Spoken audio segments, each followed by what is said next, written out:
one thing is, I feel for emerging economies today, you have to think in terms of more direct links with one another, and so that trade, capital flows, yes, these are things for which you need restrictions and regulation, but you still have scope for that. Two things are about levels. So it's about level of GDP, level of public services.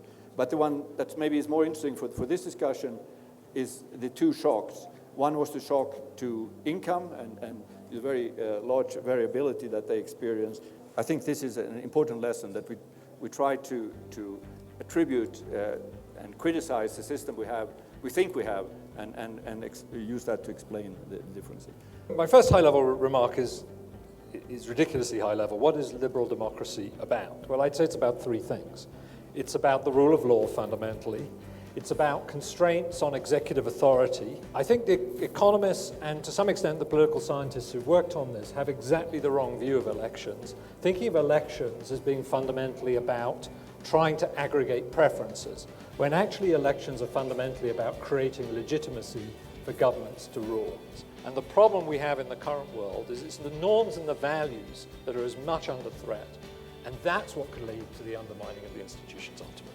I think that in democracies of different levels of maturity, policies and actions of a populist government will not usually result in the best benefit for the people. Usually excesses will be attractive to some and dreadful to others, so that leads to polarization. But society, again, need to have protection in order to go out and show things. I think when I think about populism, that it's a dangerous lack of distinctions as emotions become inflamed that I think have to be sorted out.